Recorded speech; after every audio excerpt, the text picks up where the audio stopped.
Белгілі стендапер Тілеген Еркінбеков YouTube'ты бағындырмақ.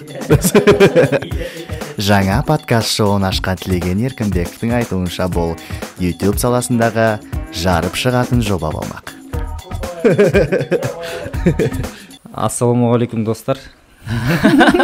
Ассалаумағалейкум ардақтылар. Өте қатты банально бастайық деп отырмыз. Бүгін бізде қонақта біздің братан ағамыз деген. Әдемі ма? Данияр. Экранның артында көріп отырсаңыздар да шапалақтау керексіңіздер, иә? Анан микрофон қойып жақын қалай? Осылай өзіңе жақындатып ал деген. Мен өзіме бүйтіп жақындасам. Біз андай Петичкин заманынан келатырмыз ғой. Просто андай обидно да, дауыс до конца дұрыс жазылмай қалса. Болды. Онда енді осылай сөйлеймін қазір. Әдемі. Қамыз ғой. Жақсы, әдемі, шүкір. Жаман емес. Кеше сольник болды. Кеше менің өзімнің өмірімдегі екінші деп айтайын ба? Екінші сольник бердім. Бірінші ең бірінші мынау стендапқа вообще келмейді. Осы КВН бітіргеннен кейін, түнгі студия біткеннен кейін мен Қызылордада өзім жаңағы вообще стендаптан хабарым жоқ ол кезде. Примерно материалдар жазып, Нұрмаханмен ақылдасып осындағы. Не айтса болады, стендап не, қалай деп дайындап өзімше Қызылордада кішігірім жасағаным бар айтып. Ол кезде 20 адам болды. Кеше 18 адам болды. Жаймен кетіп тұратырмыз. Сол кездегі примерно материалдардың көбісі емес, енді примерно идеялардың бәрін жаңартып кеше айттым ғой соны. Жақсы болды деп ойлаймын енді өз басым. Келген көрермендер айтар. Қалай болған? Мен өзім айта алмаймын. Дерзк болды деп енді. Жоқ, қандай личный ощущение бәрібір.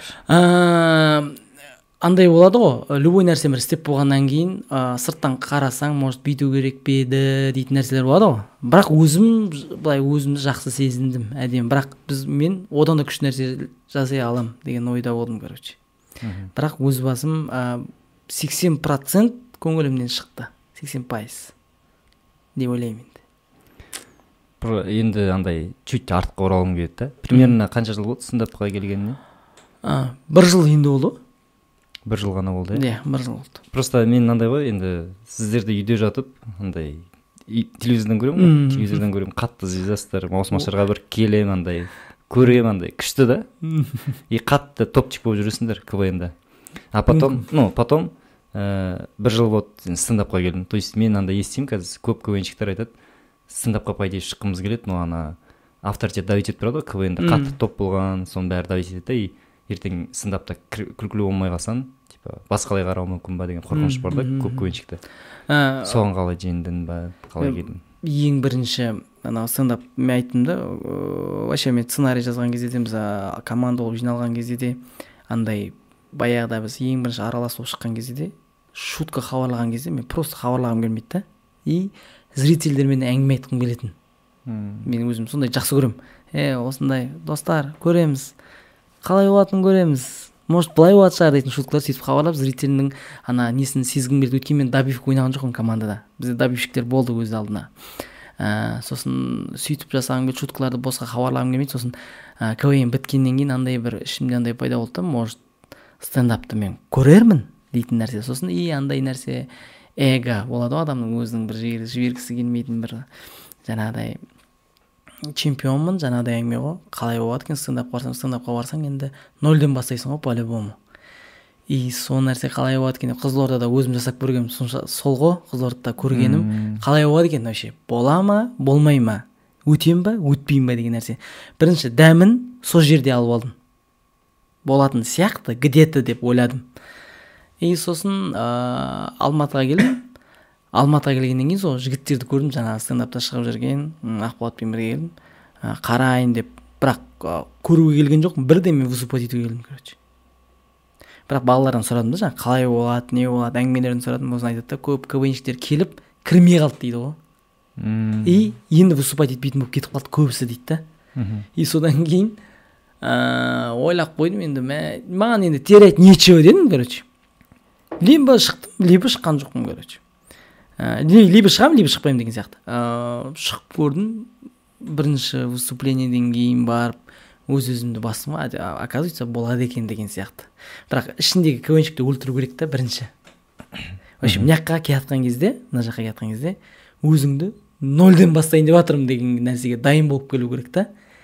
И тәуекелдеп шығу керек та. Терет ничего, өтпей қалған ничего. Өтпей қалған жақсы деп ойлаймын, наоборот. Бірінші шыққан кезде өтпей қалған күшті. И келесіде уже материалын дұрыстайсың, может мен подачамды өзгертетін шығармын, былай күлкілірек шығар, может деген сияқты нәрселерін бәрін реттеп, сөйтіп келген дұрыс деп ойлаймын мен өз басым. Мен просто бар ғой, зерттеп көрдім, неге мен тоже андай КВН, то есть қалалық уровеньда КВН ойнап өстім ғой. И шутка жазуды сол жерден үйрендім, то есть бәрін чуйканы кірет кірмейді деген. И мен зерттедім да, короче, КВН-да образ ойнайсың ғой сен. И халық сенеді. Сен типа мен болып шықсаң, мен екен деп ойлап тұрады. Дәрігер болсаң, дәрігер екен сен тұр да. А стендапта сен чисто өзің болу керексің. И кейбір КВНщиктер, которые образдан шыға алмай қалған, и олар кірмейді, потому что олар ана шуткасына да халықты алдап тұрады ғой. И обманкалар, ал халық анадай стендаптың адамдары, ол стендапта ана атмосферасы шындықты требовать етеді да. А сен образда болсаң, короче, қиын. Өтпей қаласың да. Өтпей қаласың. Мысалға сіз стольникте ана алдында бір личный жеке әңгімелеріңіз, который бүйтіп ешкімге айтпаған. То есть, ол әңгімелерді андай КВН-де айта алмайсың ғой. Иә. Соларды айтып отырасыз да, бір жағынан сіздің ішкі дүниеңізді андай түсініп отырасың да. И, короче, сенесің. И сонымен күлдіртесің ғой. Өте андай информация екенін кәдімгі оқық деп қалады. Шынымен де біз КВН-де действительно солай ойлайсың ғой. КВН-де енді өтірік нәрселерді шығара бере аласың ғой. Біреу болып та ойнай бересің. Может, де, солай шығар. Көп оқыған кез? Жоқ, мен Астанада выступать етіп жүрдім ғой тоже. Бірінші КВН-нен кеттім, сынапқа келдім. Содан кейін выступать етемін да, и дұрыс күлдіре алмаймын, короче. И кімнен сұраймын? Сол жақтан да опытный жаңа Ғалым Қалиақбаров деген қазір қатты топ болып жүрген. Жамбыл Күлдеев дегендер бар да. И солардан сұраймын, олар айтады, сен КВН ойнадың ба дейді. Мен иә десем, просто халық саған сенбейді дейді. Типа сен, значит, шуткаларында өтірік бар, и өзің өтірік персонажсың дейді да, короче. Сен өзің тілеген болшы дейді да, болды. Типа өмірінде не болып отыр қазір? Кроссовкаң жыртылып қалды ма? Соны айт дейді да, кроссовкаң жыртылып қалды, вот. Осындай болып отыр деген секілді айт, и все дейді да. Деп солай бардым ғой. Енді мен кеше айтып отырмын ғой, Соник бергеннің өзінде де ашық болар көп та әлі. Үйренерім көп, әлі көп, жаңа жасай өрім бет, андай іздене өрім келеді, кешеде қарап атым, көп нәрселерді Соник бергендерді қарадым, и материалдары қалай, өмірі қалай, сосын жаңа өмірінде болған историяларды айтып отады ғой, жаңағыдай өмірінде осындай болды, и мен соны стендапқа алып шықтым деп Абрамовтың несін қарадым да, концертке дейінгі дайындықтарын қарадым да, сол кезде айтып отыр да. Сол кезде мынаны алу керек екен ғой, бүйту керек екен ғой. Менде әлі КВНщик өлген жоқ, мен ішімде КВНщик бар ғой, арасында қосылып кетеді да. Сол нәрседен әлі толық ажыраған жоқпын, короче. Понятно. Шуткаларды жазуда қалай? Қиыншылық жоқ па? Бір жыл өткеннен кейін? Андай стендаптың өзінің формуласы бар ғой, негізі былай жазса былай оңайырақ дейтін. Ол формулаға мен әлі түсе қойған жоқпын, действительно бар ғой. Менің көп материалдарының барлығы өзімнің шынымен де өмірімде болған, басыма өткен нәрселердің тек арасына 4-5 бір тичка қосып, история қылып айтып беріп жатырмын да қазір. Нақты былай осы формуламен жазып жатырмын деп айта алмаймын мен. Осылай жазып жатырмын, и былай оңайырақ екен дейтін нәрсені де айта алмаймын, бірақ проверка адамның жаңағы дүниеңде өтірік рас екен және өтетін өтпейтін анықтап береді ғой. Халық редактор ғой, бұл жерде бар ғой. Кім мынау өтпейді екен, мынау слабо екен деп. Кеше мысалы неге шықтың да, Соникке шыққан кезде де бұрын айтып өзімнің ойымша күлкілі емес деген историям бар ғой, айтпай ақ қоямын ау деп ойлаған нәрсем әлде қайда өзімнің дайындаған материалыма қарағанда күлкілірек болды. Күлкілі болды қатты. Ойлап қалдым, значит, менің осы историям өзі қызық екен ғой деп бар ғой. Өзі қызық история екен, значит, мен арасында менің андай нәрсем бар да. Енді басқа адамдарға қарағанда енді біреу игровой болады, біреуінің әңгімені жеткізе алатындығы болады, жеткізе алмайтындары болады, біреуінің подачкасы күшті, біреуінің подачысы слабый адамдар болады да. И мен әңгіме айта аламын. Жұртқа әңгімені мен 3D қылып айта аламын. И сол нәрсе мені стендапта көмектеседі бар ғой, қатты көмектеседі. Бір историяны құр айтпаймын, короче. мен мысалы бір адам өзі көшеде кетеді ғой, көшеде кеткен кезде деген просто келе жатпау керек ол кісі.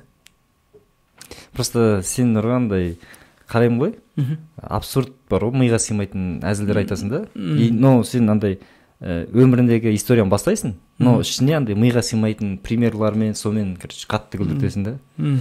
Ол жаңағыдай стендаптың мынандай формуласы деп білмеймін енді, бар ғой, нақты ішінде мынандай формула бар шығар, может КВН-де болатын еді ғой, басында чос болады, чостан кейін 2 шутка болу керек, убойный, сосын соңында блок болу керек и кода күшті болу керек дейтін.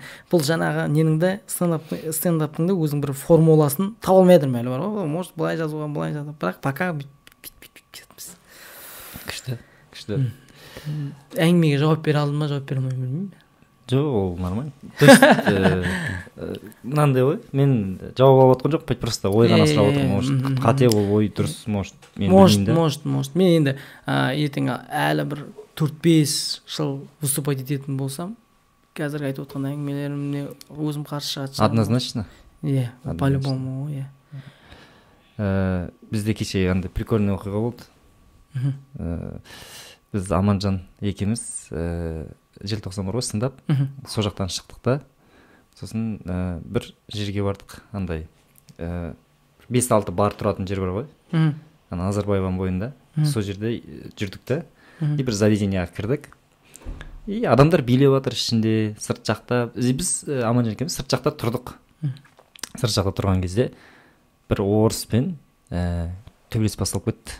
Орыспен? Қазақ па? 5-6 қазақ, білмеймін, орысқа қатты ренжулі, короче. И мен бір қарқағанда уже орыс бүйтіп құлап бара жатыр. Ұрған ғой. Мен ұрған моментін көрмей қалдым да. Уже ана удары тиіп, қолын алған. Яны бүйтіп құлап бара жатқан жерін мен көріп қалам ғой, короче. Бүйтіп көрсетіп құлайды. И екі охрана ма біреу бүйтіп ана ұстап алған балаларды. Аналар, короче, бірдеңе деп, короче, секіріп жатыр. Аманжан екеуміз қарап тұрмыз да, ана материал жазуға күшті екен деп қарап тұрмыз ғой. Ана күлкілі екен деп қарап тұрмыз. И бір мезгілде бір жігіт тұрады да, андай нәзіктеу бар ғой бір. Сол у меня Аманжан неме деп айтып еді? Бір аурудың түрі. Радикулит. У меня радикулит дейді. У меня радикулит дейді да. Бүйтіп андай бір атта өтетін нәрсе бар да. Содан аттады да. Ана массаға қарай жүгіріп барады да, короче. И біреу ұстады да, бүйтіп ұстады да. И баршы ана жаққа араласпашы деді да, ананы бүйтіп итере салды. Анау қайтадан жүріп келді да. Аманжан екеуміз тұрмыз ғой. И ортасынан келді да, бүйтіп, пацаны, помогите, у меня радикулит деп қайтадан айтты, біз көмектесіп жүрдік оған. И түсті да, бүйтіп, мен айтам ғой, ну если у тебя радикулит, что ты туда пихаешься деймін ғой. Да, у меня там просто парень защищает бірдеңе дейді. Біз Аманжан екеуміз бірімізге бүйтіп түсінбей қалды да, бүйтіп қараймыз ғой. Ойлашы. Бір квадратный еді, бір 4-5 квадратный метрде андай қаншама история болады ғой, короче. Ойлашы, у меня там парень деп бізге ашық айтады. И өте қызық. Орыс па ол? Ол да тоже орыс па? Жоқ, қазақ. Қазақтың жігіті кәдімгідей. И өте прикольный нәрсе дейін. Анаған қарайсың да, можно бүйтіп қарап, мынау гей секілді деп көріп түсін қойға болады. Бірақ жігітті соң ана жерде у меня парень там защищает бірдеңе деп айтты ғой. И мен Аманжан кіріп кетті, короче. И мен бүйтіп әдейі қалып қалдым да, жігітін көру үшін. И жігіті келеді. Или Аманжан сен тоже болдың ба? Білмеймін, или болды ба? Иә, и онда ше, значит, Аманжан тұрды арт жағымда. И осылай келді да, и ана жігіт кажанка да, короче. Андай болды, ауылдың бүйтіп қалған қазақтың жігіті болды. Қара ма? Сондай жігіт. Қара түрі? Қара болғанда. Қара торы? Ну, қара торлау деп айта алмаймын, қатты, нормально. В общем, еркек да? Типа настоящий мужик, сен көтін әжібе жалап былайша айтқанда. Келеді ғой, короче, тұрады ғой. Анау анаған бүйтіп асылады да. Асылады да, бірдеңе деп бүйтіп сүйді ма сүйген жоқ па, уже мен қарай алған жоқпын до конца. Но бүйтіп прям екеуі бір-біріне былайынан тұрды ғой. И өте қызық. И мен сразу айттым, ұранан мен мынаны материал қылып шығарайын дедім Аманжанға. То есть историяны естіп алатын болдық, короче. Клуб аралап жүрміз қазір десе. Материалды клуб аралап жүріп жататын болдық. Анау екеуі де қазақ, екеуі де қазақ. Анау енді бар ғой, ауылдан шыққан жігіт екен, көрініп тұр, андай прям ауылдың настоящий жігіті анау. Ал анау жарайды болады, бүйтіп қалған кішкене. В общем, сондай история. Клубтан материал қарап жүрсеңдер. Сонда екеуі демалып жүрген болып тұр ғой, да, ананың ішінде, да, қазақ жігіттер. Просто Аманжан түсінбей қалды. Мен де түсінбей қалдым да. Мен Аманжан қарадым. Аманжан маған қараған кезде дұрыс естідік деп бір-бірімізді коннект ұстап алдық. То есть, да у меня там парень бірдеңе деген кезде, мен парень деп дұрыс естідім ба деймін да, бүйтіп Аманжанға бүйтіп қараймын, түрім ұқсайынан. Аманжан бүйтіп деді, маған бүйтіп қарайды да, екеуміз бірімізге. Анау как будто спокойно айтты ғой. Анау ол мен түсінген бір орыс жерде құлап жатыр да. Короче, білмеймін, сөзге келіспей қалған ба бірдеңе, ана бір қазақ ананың бетінен ұрған. И мен уже бүйтіп қараған кезде жігітіне тиіскенше, әйеліне қызына тиіскенше анаң. Жаңағы менің жоқ, ананы короче екі-үш жігіт бүйтіп тепкілемекші. Кәдімгідей ана жерде басқалар ұстап қалмаса, ана орысты тепкілемекші короче. Орысты ойлап отырмын ғой мен, жаңағы радикулитке жақындаған шығар деп, может, сосын қызғанып. Вообще қатысы жоқ. Типа анау екеуі тұрған ғой. И анау анау параллельно болып жатқан история анау, да. Андай ғой, сен мысалы бір қызбен тұрсаң, допустим, бір қызбен тұрсаң, андай тоже біреу бірдеңе өтсе қойыңдар деп қызыңды арашалайсың ғой. Типа может ана жігітке солай, типа өзінің жігітінің көзінше кішкене қорғайын деген шығар. Сұмдық па? Қандай клубтарда жүрсіңдер? Жігіттер кішкене тарға бар шешпейсіңдер деп. Солай бітірсең әңгімені. Солар тарыда отырса жараспайды ғой, мысалы тарыда отыра алмайды да олар. Тарға реклама айтып бастайды, тар хабарласыңдар. Өте прикольный жер. Мен бардым ол жерге. Тарға ма? 3 рет бардым. Бірінші рет ана сіздер Нұрмахан ағамен отырған кезде. Бірінші рет па сол? Ол мен бірінші ретім. Бірінші ретім болды. Андай нағыз қазақи вайб бар жер ғой, әдемі кәдімгідей. Ауылдағы шәйді сағынсаң.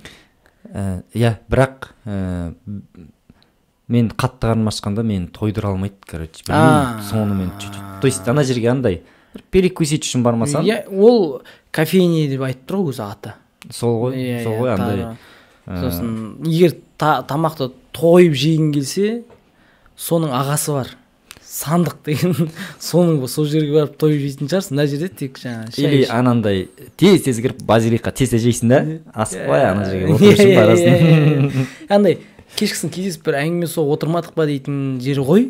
24 сағат. Ұялмайсың. Дұрыс жер да.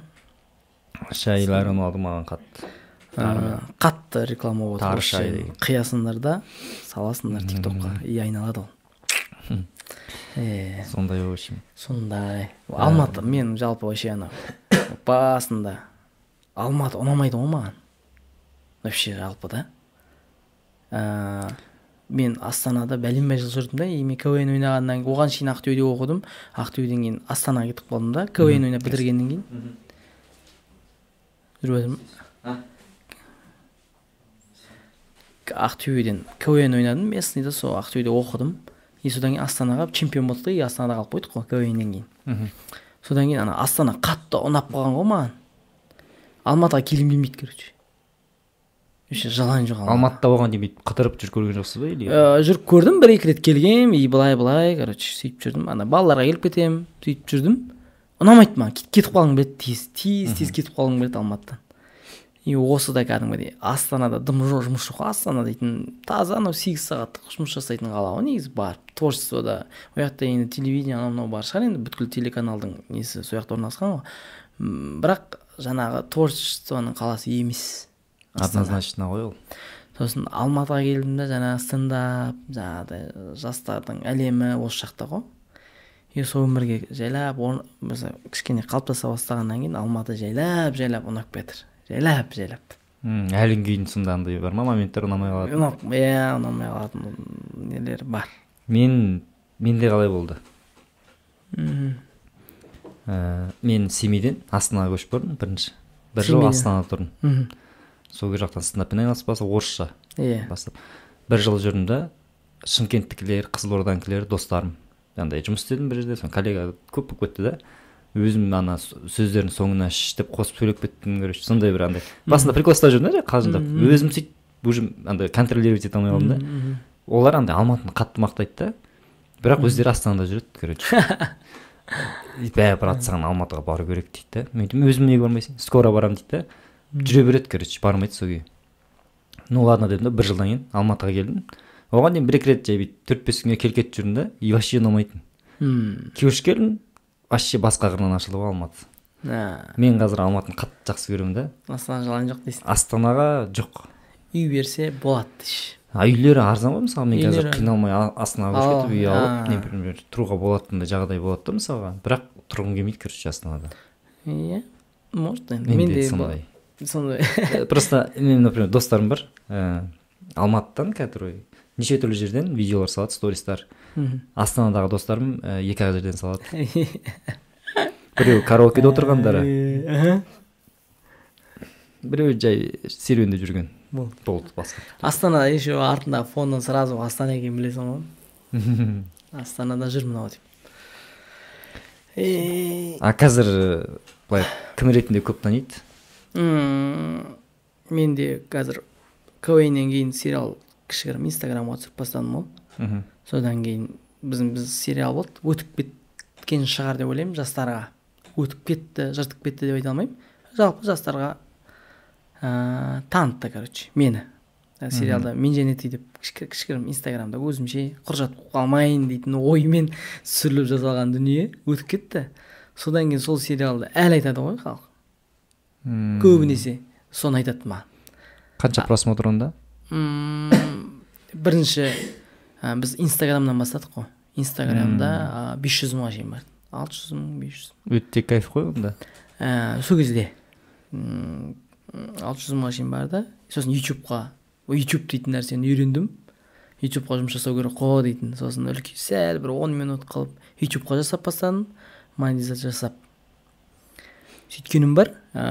Сол сериал кәдімгідей жастарға, жалпы көп ауылдағы жаңағыдай махаббаттан страдать етіп жүргендерге, братандарға өтіп кеткен ғой. Солар қатты таниды. Солай. Мен жәнетида бола емеспін бе, сериалда бола емеспін, анау емеспін, сериалдарын көремін деп. Ал пока ана стендаптан көрдім, бейіп, адам аз. 0,5 шығар деп айта аламын. Короче, кім қайдан көреді, сол жақтан таниды, андай определенно мынандай деп танымайды. Иә. Бұрын КВН ойнаған жоқсың ба деп айтатындар да бар. Бұрын анау КВН ойнаған жоқсың ба, назар аударды деп айтады. Фартукпен жүретін бала емессің ба деп айтпай ма? Фартукпен ойбай. Ол деген ұмытылды. Ол 2011-де қазір кейін не істегеннен кейін, бірақ баяғыда сөйтіп таныды ғой енді. Фартукпен жүретін бала емессің ба деп қазір енді ондай қатты емес. Қалай ол ойға келді? Просто сол кездер үшін өте прикольный ходтар ғой. Иә, сол кішкене андай басқаша болайық дейтін ғой. Сол кезде бір КВН ойнағаннан кейін жаңағы әр команда өзінің бір ерекше нәрсесін істегісі келеді ғой. Ол шуткаде болсын, ол биде болсын, ол ходта болсын да. И біз сол бір формамызда анау мен балық біздің аралда бұрын балық шыққан ғой.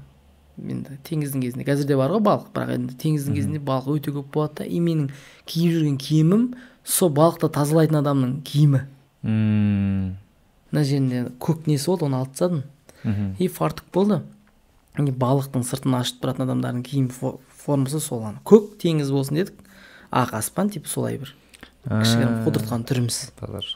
Сөйтіп әркімде бір формула болсын сондай деп жасағанымыз ғой. Тельняшкаға байланысты ақ көкпен жасайық деп. Сөйткен біз ана кім Элдар Жұмағалиев бар ғой.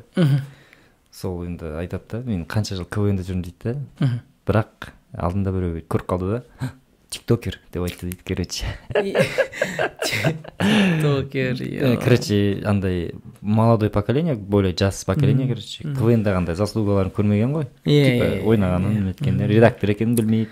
Тиктоктан көреді да. Тиктокер деп. Иә, ондай нәрсе болды менде, бір кішкентай бала кетті, блогер деді ғой маған. Сіз блогер емессіз ба дедім. Блогер несіз? Қалай деп. Енді жастарға қазір вообще ауышырып тастады ғой миды. Соткіде көп видео түсіретін адам блогер ғой. Болды. Нақты бір жаңағыдай біз жаңағыдай вайнер де блогер, тиктокер де блогер, блогер да блогер ғой, короче. Вот. Сондай в общем, сондай в общем. Понятно. Позиция бар ма? Жалпы стендапта или в целом адам ретінде бір әзілдерге мынандай нәрсе айтпаймын, мынандай нәрсе айтамын деген секілді. Енді нақты мынандай нәрсе айтам, ондай жүйе қалыптастырған жоқпын әлі. Былай болсын и былай болсын дейтін позиция жоқ стендапта. Былай болсын, былай айтамын, мынаны айтпаймын дейтін. Қай жерде өзіме жақын нәрсе іздеймін ғой, любой нәрседе. Егер мен осы дүние мен өзіме жатып тұрса, мен айтамын қандай жаңа өтірік нәрсе жасағым келмейді, жаңағыдай қазақ жаңағыдай бүйту керек қой дейтін нәрсе айта алмаймын да. Мысалы мен ол жаным жақын емес ол нәрсе. Айтады ғой жалпы ең бірінші адам өзі үшін и семьясы үшін, семьясынан кейін барып отан үшін өмір сүреді да, короче. Ата анасы оның ішінде бәрі сол кіреді ғой. Нағыз түпкі тамырына алып келген кезде соған барады бәрі. Общий алған кезде отан үшін давай соғысатын болсақ, давай отан үшін деп айтатын сол да, бірақ ар жағында сол нәрсе тұрады. Сол сияқты жаңағыдай өтірік формулаға айналдырғым келмейді жаңағыдай, или былай көрінгім келмейді жаңағыдай, типа қазаққа жаны ашыған адам ретінде көрсеткім келмейді. Материалымда да сол нәрсені болғанын қаламаймын. Мен жаңағыдай өзіме жақын, өзімнің минустарым арқылы, мендегі минустар басқа да адамдардың ішіндегі минустары бар ғой. Сол арқылы мен минусымды айтып, халыққа айтып, и сол нәрсені дұрыстауға атсалсам, и маған ұқсайтын адамдар минустар сөйтіп дұрысталып жатса, значит мен бірдеңе беріп жатырмын ғой, короче. Просто су әңгіме айта беруге де болмайды негізі. Позициям сондай негізі. Бір кішкене әйтеу біреуге, мынау оказывается былай екен ғой, хотя бір сотканың мынандай чехол алмаңдар, мынандай чехол алыңдар деген өтірік бір видео салсам да, біреу алса содан, плюс та. Любой нәрседе әзілде болсын, өмірде болсын, и былайда тек плюстар айтсам, где-то бір әңгімелердің арасында бір плюс алып қалатын болса, ол сол мен позициям да, бұл басқа ешқандай андай. Өзімнен өтірік адам жасай алмаймын. Сол. И бірақ андай любой нәрсені қазақ тілінде жасайсыз ғой? Иә, мен орысша сөйлеуге. Орысша өте даже. Минус. Орысша ойымды жеткізе алмаймын. Былай полный жеткізе алмаймын да ойымды. Кеше айтып отыр, орысша стендап может көрерсің стендап. Вообще елестете алмаймын мен өзімді орысшада. Мысалға ойымды жеткізе алмаймын деген сөзді орысша айтып көре аласың ба? Міне көрдің ба, мен орысша жеткізе алмаймын міне. Просто орысша айтып көрші. Андай не кабдолный шоу дейтін бойынып тұрған сияқты ғой. Вообще кәдімгідей мен бар ғой, даже бар ғой, Яндекспен таксимен келемін ғой. Таксимен келген кезде айтам водительге орысқа, сен өзің номеріңді осы жерге напиши, братан, и цену тоже деп қасына бар ғой, сөйтіп берем соткамды бар ғой. Мен жаңағыдай 8-3-9 деп тұрса ол уже мен дейтін бар ғой, мен қаңғырып кетеді кәдімгі. Ол мектеп кезінде сондай болды ғой. Біз Аралда орыстардың өзі қазақша сөйлейді ғой. Бізде бір диджей болды, аты кім еді, диджей болды, и ол орыс, короче. Сол Қазақстанда өткен қазақ тілінен олимпиадада бір шын. Орыс олимпиададан бірінші? Иә, қазақ тілінен. Потому что ол Аралда кішкентай кезінен өскен, иә? Иә, Аралда бізде орыстар орысша сөйлей алмайды бізде. Даже қазақтар былай тұрсын. И сосын бізде тележүргізуші бар ғой, Ирина Тен дейтін. Қазақстан ұлттық арнасы таңғы шолпан жүргізеді. Кәріс емес па? Иә. Ол тоже мысалы кәріс. Полный қазақша біледі мысалы. Майя дейтін ол бағдарлама айтуға бола ма? Қосылайық дейтін бағдарламада бір қыз бар, атын ұмытып қалып тұрмын. Ол да тоже орыс. Анна дейтін. Анна сияқты қателеспесем. Анна Данченко ма? Иә. Анна Данченко жүргізуші ғой ол. Иә, жүргізуші. Қосылайықта жүргізген сияқты сол. Қосылайық ба, типа сондай бір передача жүргізген сияқты. Именно сол ма, андай қазақша сөйлейтін орысша адамдардың ішінде Қазақстандағы Анна Данченко маған қатты ұнайды. То есть мен кішкентай кезден қараймын ғой, әңгімелері, сұхбат алады, өте прикольный адам ғой, короче. Сол маған. Өйткені оның табиғатында Аралда қазақ болып кеткендер ғой олар, таза қазақша болып. Қазақша өскен, біздің орыс мектеп, бір мектеп бар, орыс мектебі, 14-ші мектепте.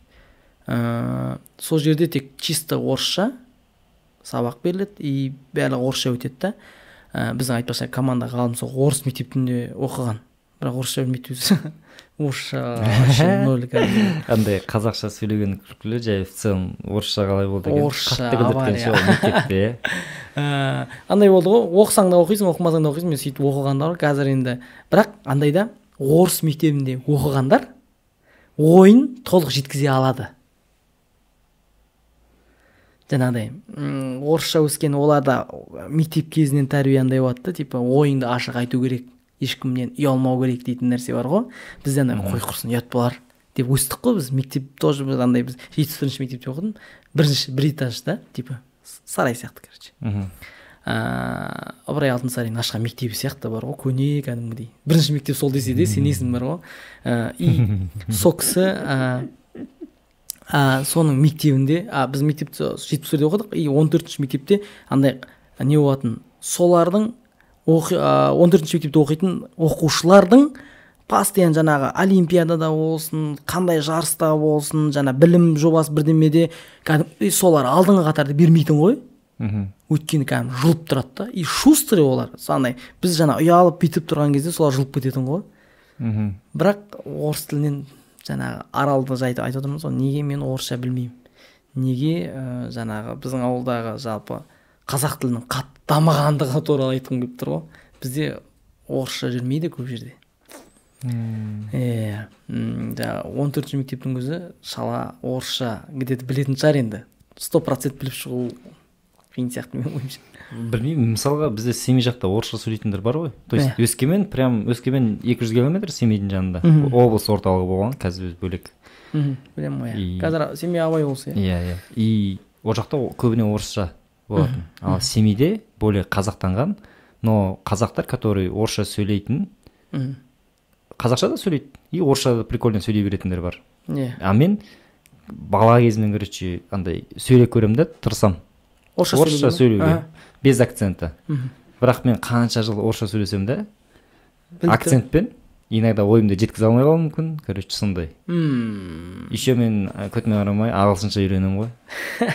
Хуй запсын тудайда қалдым сосын. Болды дедім, короче. Біз вообще бізде ағылшын дейтін сабақ бар ғой. Сол жаңа информатика деген сабақ сияқты ғой. Информатиканы біз вообще компьютерге отырмай бітіріп кеттік қой. Қағазбен, ручкамен жазып, соны пуск деп клавиатурадан иді таба алмай кеттік. Бүйтіп бухгалтерлер ұқсап бүйтіп отырдық қой. Жаңа компьютердің суретін салдық қой дәптерге. Татау компьютердің жоқтығы да пуск деп жазып соған бар ғой. Хотя бы жаңағы көз алдымызға елестете берейік деген ниетпен бар ғой. Сөйтіп андай болды. Компьютер несіне кабинетіне алып барады. Компьютер кабинеті бізде темір решетка болып тұрды, короче. Уже татау арман қылып тастағанбыз компьютерді бар ғой, ана кіргізеді, короче. Бізге андай Египетке барсаң, пирамидаға барсаң, жаңа фараон нелерді көрсетіп жүреді ғой, типа осындай тиісуге болмайды дейтін сияқты бар ғой, қолмен ұстауға болмайды. Қарандар только тиісуге. Тек қарандар дейтін сияқты болып, ақ халат кигізеді бәрімізге и кіргізеді. Компьютердің партасына отырып көруге болады дейді. Не только жаңа компьютер ұстап көру емес, просто отырып көруге болады дейтін нәрсе болады да. И отырамыз. Анау компьютердің арты бар компьютер ғой өзде. Ақтың алдындағысы. Ақ емес еще ол әлі. Ойла. Ақ компьютер ғой, арты бар. И оның алдындағы компьютер, короче. Ол өте көне. Ол қандай болды екен? Ол қандай бір сұры болды, мынандай цвет болды. Бірақ көне телевизор сияқты болды, короче. Телевизорлар болады ғой, андай баяғы экрандары қызық, мутный болып тұратын телевизорлар сияқты болды, андай төртбұрышты. Жаңа ондай нелерді мен компьютерларды неден көретінмін? Баяғыда 74-ші жылдары жаңағы неден жаңа Канада мен СССР хоккей ойнап отырады ғой. Сол кезде анау не бар ғой? Легенда номер 17 дейтін кинода бар ғой. Қарасаң, сондай компьютерлер қойып қойған, тура сондай компьютер, короче. Соны бетін аққа орап қойған. И тек чуть шетін ашып көресің, до конца ашқызбайды. Тек ашасын дейсіп, қарайсың, компьютер ма? Компьютер болды, все. Тек сөйтіп бір-екі рет қана кіргеніміз бар, сөйтіп бітіріп кеткеніміз. Қай жылы? Қай жылы бітірдің? Мен 2007-де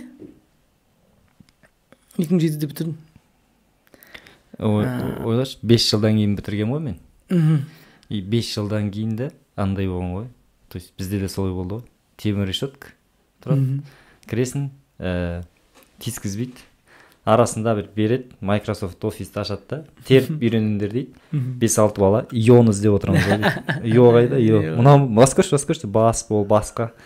Сөйтіп бітірдік қой. қазір оп оңай ғой негізі кішкентай балаға да өйткені неге дейсің клавиатураның бәрі соткада тұр ғой негізі көп нәрсе іздей бермейді ғой негізі да біз ана контр ойнағаннан кейін бар ғой мен бәрін жаттап алдым негізі бар ғой контр ойнап алғаннан кейін кәдімгі смело отырасың мен айтамын ғой мектепте сол кезде компьютерный кабинетке кіргізбейді біз уже компьютерді мен действительно ең бірінші рет сол контр ойнаған кезде ғана отырған шығармыз компьютерға бар кейін еще бітіріп кеткеннен кейін 2009-да ма 2008-де ма сөйтіп соны бірінші компьютер отырған кезде деп қуандым.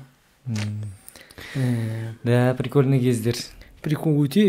Сол кездерде ойладым, стендапқа шығып жүремін, сериал түсіремін. Ойбай, мен ол кезде бар ғой. Андай болды ғой, ең бірінші мектепте 7-ші класста КВН ойнағанмын ғой. Өліп ұтылғанбыз ғой КВН. Оңбай ұтылып еще андай театрмен шатастырып алған кездеріміз ғой КВН-ді. Кішкене ұзақтау 20 минутта ойнап, әр команда 20 минут, жарты сағат ойнайды еще, 18 команда ойнайды еще.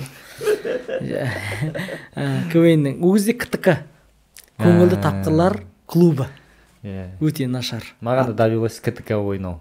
Бізде де көңілді тапқырлар клубы деп тұрады, КТК деп тұрады. Мен түсінбейтінмін вообще. КТК-сінес КВН беспет деп та, типа. Сол кезде бірақ менің ең бірінші андай жазған шуткам бар. Жаңа типа өзім ойлап тапқан бар ғой. Біздің команда үлкен бір қыз болған, Самал дейтін. Томпақ та. Толық. Томпақ деп ауылша айтып жүрдім да. Толық қыз. Максимально жұмсарттың. Толық екен өзі де біледі деп. Андай вилка бар ғой. Вилка түсіп кетсе, үйге бір адам келеді. Театр, біреу театр дейді мағына.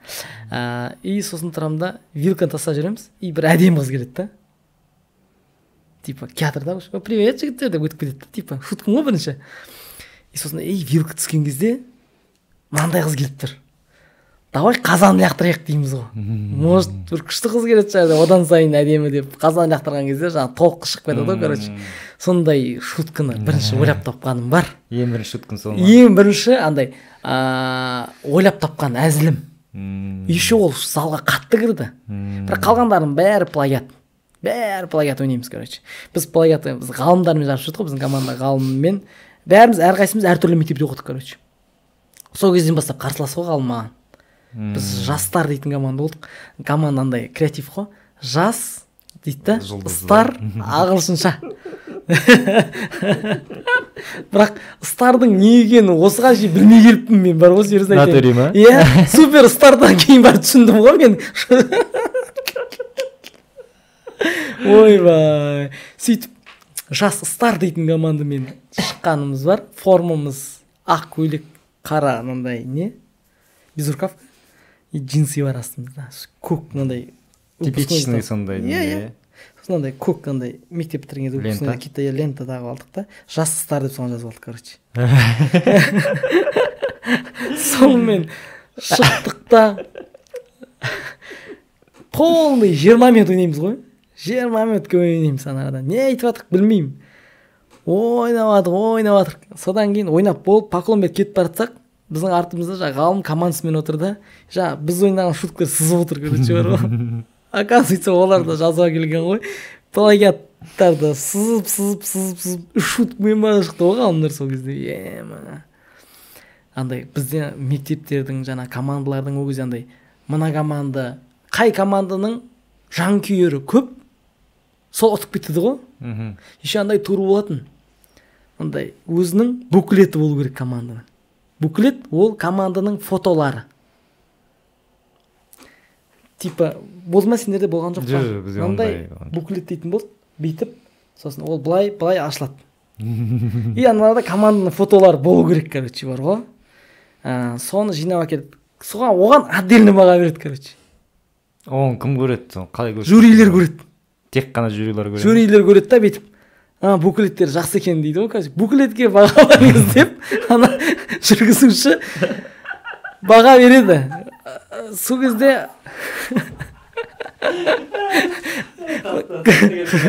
83-ші мектептің командасы 3 алып қалды да, соны сұрап жатыр да, неге 3 алып қалды деп та, соған бір фотосы жоқ.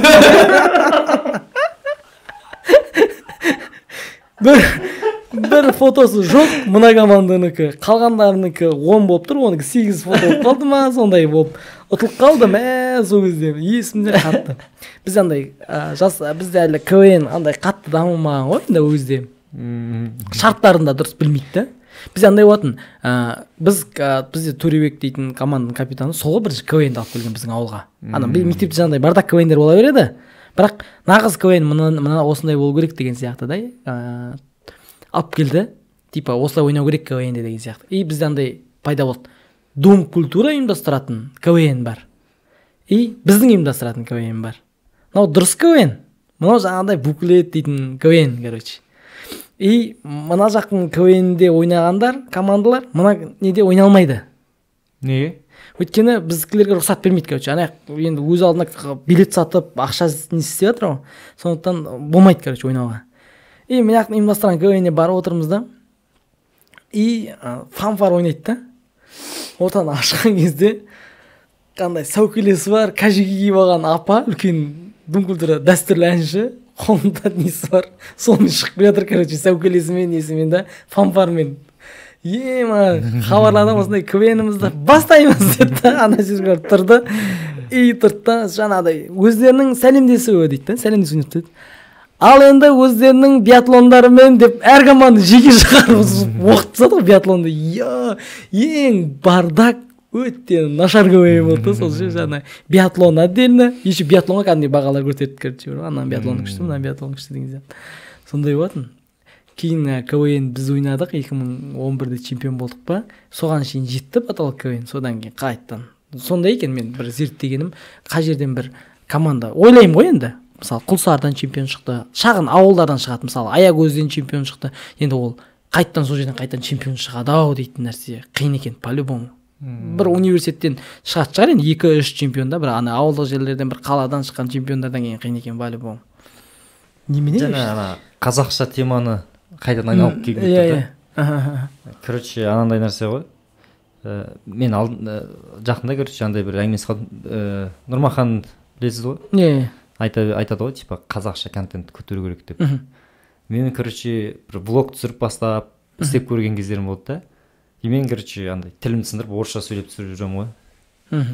Неге екенін білмеймін, мен просто орысша сөйлеп жүрмін. Андай орысша, ол кезде орысша сындырып шығып жүрдім да. И орысша бүйтіп түсіріп, орыстарға арнап істеп жүрдім да, қазақ тілді. Қазір наоборот. То есть просмотр аз вообще жоқ, но бәрібір андай қазақша істеген дұрыс па деп. Короче, и соны ойлап жүрдім да, типа айтады ғой, өзінің принципің болу керек деген секілді. И соны мен қазір өзімде ақырын қалыптастырып отырмын. Алдында историясы қалдым жақында. Короче, бір сериал жазу керек болған ғой. И ішінде типа орыстарды көтеретін деген секілді кішкене темалар болған. И оған где-то бір 5 миллионнан көп ақша бермекші болған көрі сол сценарий жазу үшін. Бірақ типа отказались специально. Типа өзінің позициясы бар, поэтому отказались дейді, ойлашы. Қандай базар жоқ дейсің? Сондай оқиғаларды естіп қалам да. Неге біз андай орысша бірдеңе қатты немету керекпіз деп ойлап қалам, короче. Ол сол ғой, қазір жалпы мына болып жатқан ситуацияда, әлемде болып жатқан ситуация қазақтар үшін өте андай, енді әр нәрседе бір не бар дейді ғой, жаңағыдай Құдай сақтасын енді. Мен өзім жаңа ойлап тұрмын да, ойлаймын да, бұл болып жатқан ситуация, көрші елде болып жатқан дүние қазақ үшін жақсы сияқты деп ойлаймын бар ғой. Бірақ енді ол нәрсе біз ешкім үшін жақсы емес, бірақ жаңағыдай қазақтар қазақ екенін сезіне бастады, короче. Қазақ болуымыз керек қой біз дейтін нәрсені ұғына бастады да, уже андай шала өскен балалар, жаңағыдай орысшасы көп балалар уже қазақша сөйлегісі келеді. Өйткені әлемде қазір, әлемде деп айтпай ақ қояйын, енді біздің өзіміздің көзқарасымыз бойынша қазақ болу бір где-то бір мода сәнге айнала бастаған сияқты. Өте дұрыс. Ол еще ана соңғы Мұхаряповтан кейін вообще қатты кетіп қалды ғой. То есть мысалға бұрында қазақша сөйлесе, типа мамбич қабылдайтын адамдар көп болды ғой. И ана темадан кейін, наоборот, қазақ тілін үйреніп, сөйлеп, типа өте қатты модада. Өте қатты модада. И андай нәрседе бұрын 90-шы жылдардан бері қарай алатын болсақ, шығатын әндердің бәрі орысша болды ғой, орысша өлеңге билейтін болдық, кішкене орысша мнение айтатын болса кішкене креативный көрінетін болды да, типа мойындау керек та оны. Бір орыс тұратын болса 8 қазақ автоматически орысша сөйлеп кетеміз деген сияқты. И сосын орысша әндерге миымыз орысшаға сіңіп қалғаннан біз қазақ болып қазақша жүргеннің өзінде де миымыз андай орыстарды по-любому миде сәл биік қоятын болдық. Уже қазір мен мысалы қазақша орысша проекттер қараймын ғой, ішіндегі импровизация болсын, шуткалар болсын, заготовкалар болсын, КВН-дегі формула болсын, асып баратқан ештеме жоқ екенін көресің да уже. И сосын орыс Россияға барып жыртып атқандар да қазақтар да.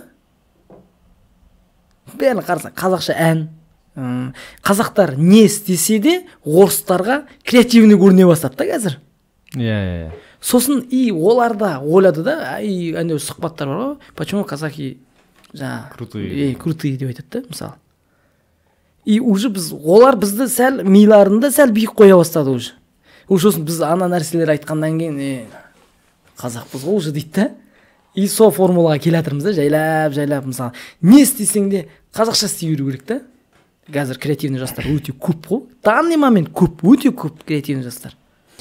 Мысалға стендапты, например, қазақша ақын дамытып бастаймыз. Допустим, ол білмейміз қай кезде настанет ол кезде, мысалға. Иә. Бірақ анандай ғой, например, коронавирус қазақ әншілеріне қатты немене берді ғой. То есть именно джаз, который жаңа толқын, жаңа лептегі әншілерге қатты өйтіп алдыға секіріп жүрді ғой. Например, оған дейін тойдың әншілер той үске өлең жазады да, сонымен ақша тауып жатыр. Былайынан андеграундный әншілер өзімен өзі жүр. Ешкімге қызықтырмайды, короче. И карантин келді. Қазір уже той деген керемет нәрсе емес. Байқайсың ба? Тойға мода кетіп қалды как-то. Уже той жасап жатырмын деп қазір ешкім бүйтіп нетпейді. Просто кішігірім өзінің тойын жасай салады да. Ешкім естімейсің, потому что мен бұрын қатты еститін, типа, ой, анау тойын бүйтіп жасап жатыр, сөйтіп жасап жатыр. Қазір ондай жоқ қой, байқайсың ба? Бұрын бар ғой, бізде біріншіден интернет қатты дамыған жоқ қой. Не жұлдыздар тойда жүретін болды көбісі. Өйткені өзі біз тойды не үшін бірінші орынға қойдық? Өйткені звездалардың барлығы тойда жүреді ғой. Тойда жүргеннен кейін мә ананың тойына анау келіпті, анауының тойында анау болыпты дейді. Тойды потолок қоя беріп, той. И андай болды да, звездалар тек эфирге шығады. Тек эфирден ғана көре аласың. Өзі YouTube'тан қараймыз дейтін әрбір адам үйінде недоступен болды ғой, короче. Тек звездалар, телевизорге шыққан адам потолок звезда сен үшін, короче. Оған тек жаңа тойда жыртып жүргендер, әндер жаңа көше әндерін айтқандар, жаңағыдай и олар тек телевизордан шығара бергеннен олар бізге қатты потолок звезда болды да, и оған жетуіміз де қиын сияқты болып көрінетін бізге да. Ал андай тойға жаңағы шығармашылықта еңбек етеді, тойға еңбектенеді, сол шығармашылық алып келетін болды да оларда. Тойға әнің тойға өтсе күн көре аласың дейтін понятие басталды ғой. И сосын тойский әндер хит болғаннан кейін эстрадада былай да жүре берді да, и андай ерекше айтатындар, нелер, жаңа басқаша ойланатын креативный әншілердің әні өте қойған жоқ бізге осыған дейін. И определенный бір уақыт келді, карантин болды, той қысқарып қалды, уже интернет дамыды, үйде отырып та звезда бола аласың. Просто то есть анандай ғой, неге дамыды деген сұрақ. Әншілер, той әншілері өздері жазбайды, олар орындаушылар ғой көбінесе. То есть олар ақшасын береді да, аранжировка, ақын текстін жаз, мә мынау ұнамайды, мына жерін өзгертейік, осындай ғой. И олар карантин болған кезде ақша жоқ қой, қандай ақшаға өлең жаздырады. Болды, бір жыл бойы жоқ, короче. Әбдіжаппар Әлқожа дегенді бір жыл көрген жоқпыз. Типа сондай ғой.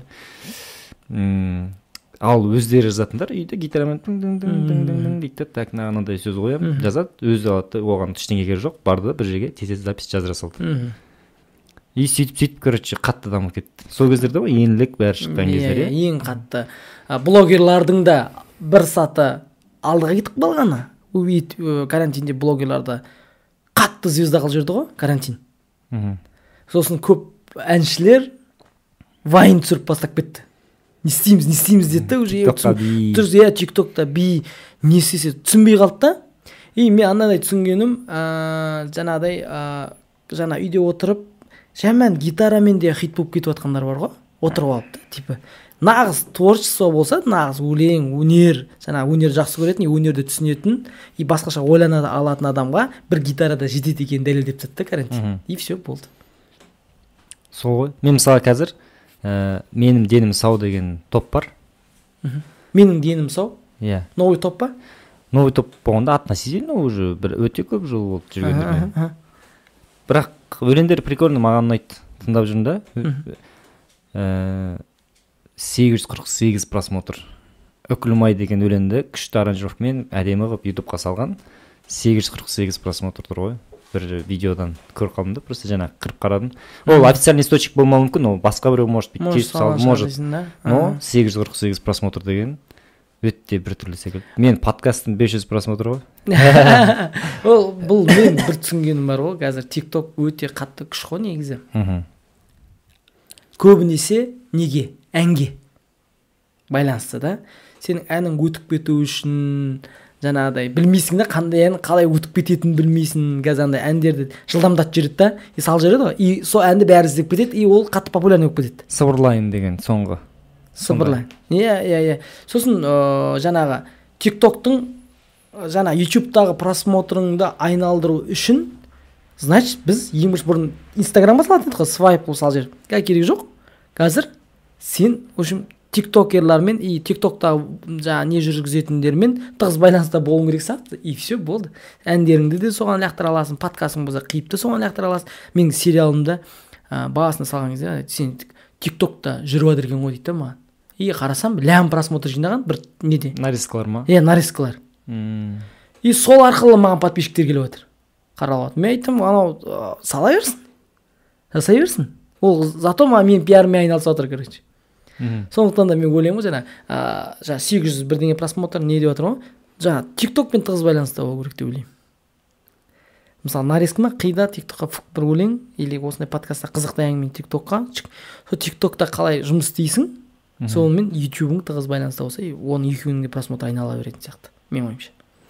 Толық келсем. И қазақ тілін туралы қорытындылай келе. Мысалға, жаңа айтып отырмыз, карантин леп берді жас әншілерге деген сияқты. И типа олар қазір күшті бәрі танымал болып кетті, көп айтып жүр. И типа жаңа адам біреу шықса да біз спокойно қабылдай аламыз, потому что біз үшін ол прикольный нәрсе. А стендапты қазір андай проблема ғой.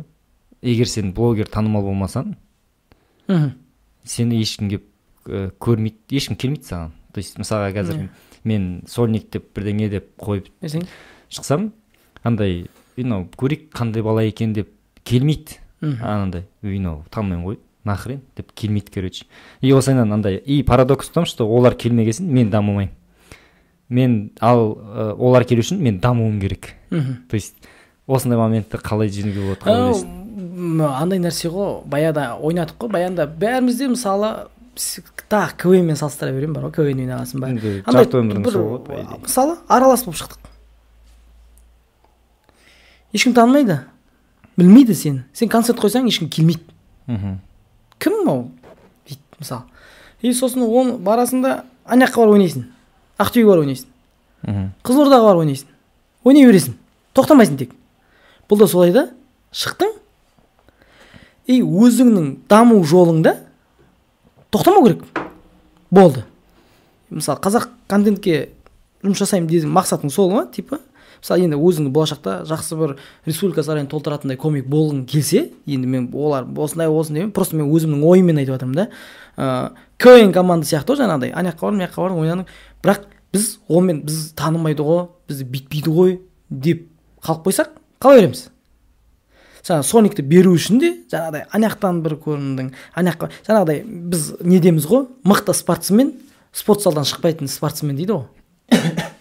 Сол сияқты жаңағыдай қай жерде выступать етіп жатыр, ана жерде выступать етіп жатыр, ана жерде соник не болып жатыр, мына жерде сол жаңағы стендап жолында енді пока саған ақша келмейтін болар, бірақ пока ана айтады ғой, бір электрик келіп жұмысын жасап берсе, 5 минутта өтіп қалған жұмыс, қалай мен оған бәленбай миллион ақша беремін десе, ол сен 5 минутқа төлеген жоқсың дейді ғой, ол сен бәленбай жыл еңбек еткеніне төлейсің дейді. Сол сияқты соған апаратын жолдарды қысқартуымыз керек дейік. көп мысалы залыңды толтырғың келе ма, сол жолда сен жылдам жұмыс жасауың керек сияқты менің ойымша. Жылдам и ол сол нәрсе саған өзі бір күні келеді, бірақ оған қатты мен жаңағыдай бүгін блогер емеспін, менің залым толмайды, зачем деп отырсаң, тек өзің ғана страдать етесің и все. Ал егер сен жоқ мен мына шыққанымды неге түсіріп алайыншы, айтып отқан материалым качественный ғой дейсің да, қиясында өзіңнің тиктогыңа салып жібердің. Мынау кім? Уже айналып жатыр. Өйткені сен ол нәрсені істеп жатқан нәрсе, сен блогер емессің ғой. Бірақ сен өзіңнің жаңа дүниеңді алып, соған монтаждап салатындай құқығың бар ғой. Сен өзіңнің, біздің КВНщиктердің несі күшті жері, сен өзің режиссер боласың, өзің оператор боласың, өзің пиар менеджер боласың. Сондай бір командасың ғой өзің. Соны үйретті да бізге КВН. Қалай үйренгенімізді өзіміз де білмейміз, мысалы қарап жатсаң да. И сол сияқты ғой жаңағыдай өзің шықтың, қидың, алдың, салдың, солай сен өзіңнің фанаттарын жинай бересің. Мен мысалы кешегі соникінде мысалы 20-ға жуық адам жиналды. Нормально ғой, өте нормально, иә.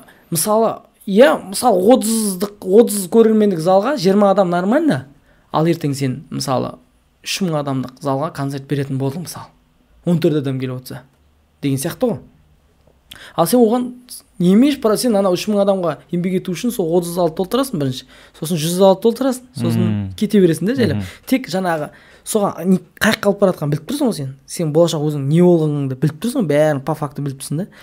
И енді сол жұмыстарды тездетсең, ойымша ондай қатты немес сияқты. Короче, нақты андай айтқым келіп тұрғаны, сен мақсатыңды қойып алсаң, сен соны жету жолында еңбек тоқтатпау керек деген шагтарды қойып, сол жұмысты жасау керек деп тұрсың ғой. Все понятно. Все, жақсы, келген үлкен рахмет. Қолдап келіп жатқанына рахмет. Ақылдарыңа, кеңестеріңе барлығына рахмет. Мына айтылған әңгіменің арасында где-то бірдеме алуға болатын болса көріңіздер енді. Давай андай, біз короче әр кезде әрқалай бітіреміз да. И сен бағана бір рет болсын ұрттаған жоқсың, давай сен бір рет ұрттайсың, сосын дәл сонымен бітіреміз. Сен шиндеп жатқан жерде бітіреміз. Мен шиндеп жатқан дұрыс не ма? Резко ұшып қалды, короче, қазір.